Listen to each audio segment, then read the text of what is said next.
The market felt like it was closing in on me.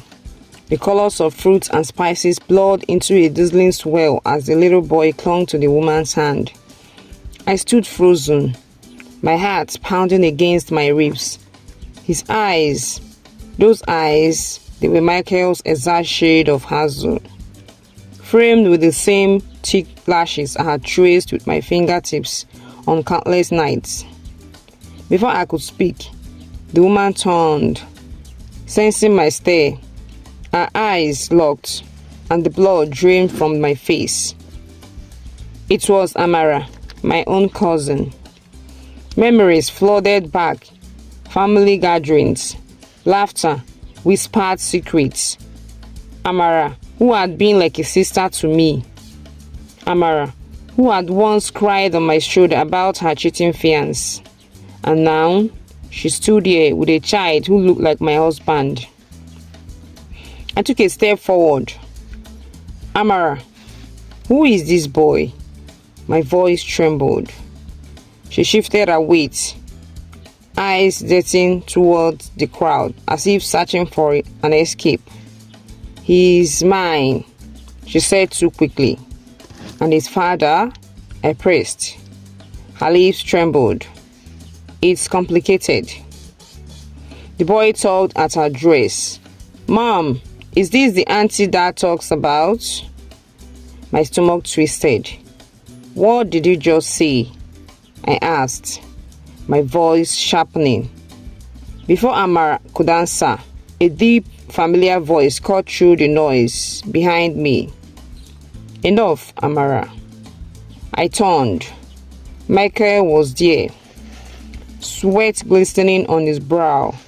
His eyes locked on me with a strange mix of guilt and desperation. Let's go home, he said, his tone low but firm. I shook my head. Not until you tell me the truth. Is he your son? Michael's jaw clenched. Amara's eyes filled with tears. The market noise faded into a dull roar in my ears. Yes, Michael said finally, his voice cracking. He is my son, but that's not the worst part. My breath caught. Then what is the worst part? Michael looked at me like a man about to step into his own grave. That night I disappeared 3 years ago. I didn't leave for business, I was taken. And to save my life, I had to agree to something. Something that bound me to Amara, and to a debt I can't repay. The ground seemed to tilt under me. What kind of debt? Michael's answer came like a knife to my chest. The man who owns me now is your father. The world went silent. Even the market seemed to freeze. My what?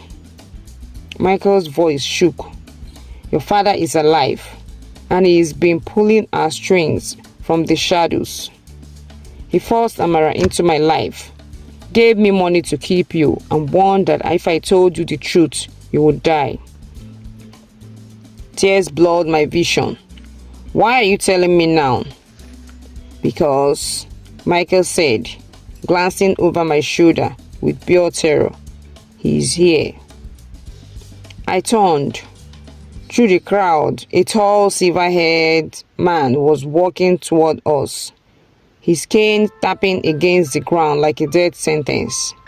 His smile was cold. Hello, my daughter, he said. We have much to discuss. I stood there, my breath caught between my ribs, my heart pounding so loud I thought it would give me away. Before me, in my dim light of that abandoned house, was the man I thought I knew. The man who had promised to love and protect me, holding hands with the one person I never imagined, my own blood. Why? My voice cracked. Why would you do this to me? He didn't answer.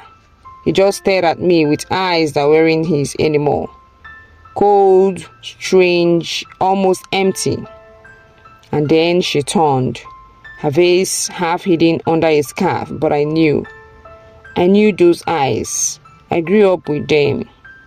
My sister, my voice was barely a whisper. Silence, the kind that swallows everything.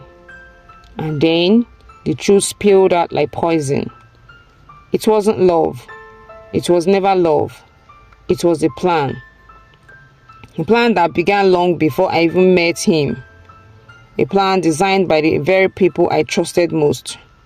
They had built my entire marriage on a lie to get to something my late father had left behind.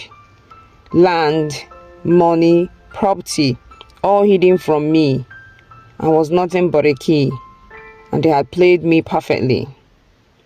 I felt my knees weaken, but I didn't fall. No, this time I wouldn't fall. I walked closer, my hands trembling but my voice steady.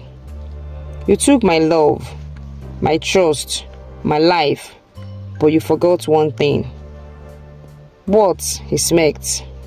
I know how to end this. I reached into my bag and pulled out my voice recorder. Every word, every confession was already saved.